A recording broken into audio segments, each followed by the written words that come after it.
없는 죄 만들어서 뒤집어 씌우고 있다. 이렇게 주장을 하거든요. 아니, 없는 죄를 만들어서 뒤집어 씌우는 나라가 있나요, 지금?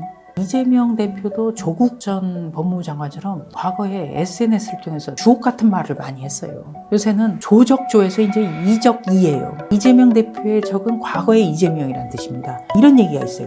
나쁜 짓 하고 죄 지으면 벌 받는 게 당연하다. 정치 보복이라며 책임 안 지려는 얕은 수법 이제는 안 통합니다. 본인의 얘기거든요. 고스란히 그냥 이재명 대표에게 돌려주고 싶은 논평입니다. 지난번 노웅래 의원 체포동의안은 민주당이 일치 단결해서 했는데 예. 현재 이 대표 체포동의에 대해서는 또 일부 야권도 갈리고 있고 또 민주당 내부에서도 또 다른 목소리도 일부 있거든요.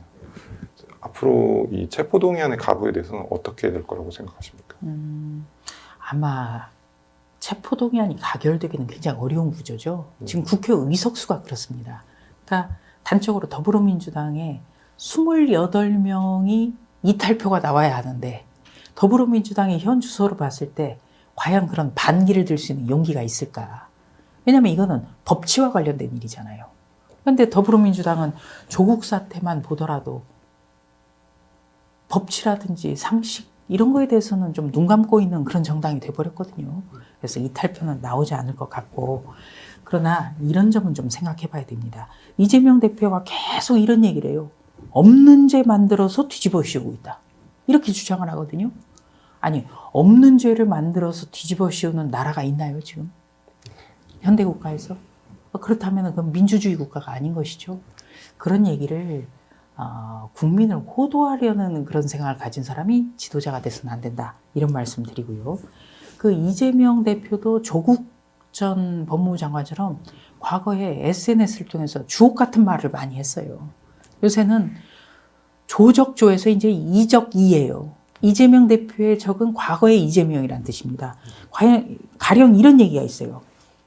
나쁜 짓 하고 죄 지으면 벌 받는 게 당연하다. 정치 보복이라며 책임 안 지려는 얕은 수법 이제는 안 통합니다. 본인의 얘기거든요. 고스란히 그냥 이재명 대표에게 돌려주고 싶은 논평입니다. 그렇다면 이 자리를 빌어서 한번 이재명 대표 혹은 민주당의 한 영상편지 형식으로 한 말씀 부탁드립니다. 더불어민주당은 과거에 김대중 대통령의 민주당과는 완전히 별개의 정당입니다. 그러나 공당이 되기 위해서는 입법기관으로서 법치와 상식을 생각해야 돼요. 지금 조국 사태 이후로 더불어민주당은 상식이 없는 정당이 되어버렸습니다. 법치는 집 밟는 정당이 됐고요. 그래서 지금이라도 이재명 대표와 결연하게 절연을 하는 것이 더불어민주당의 사는 길이다. 그리고 정말 민생을 위해서 치열하게 맞붙었으면 좋겠다. 이런 말씀 드립니다.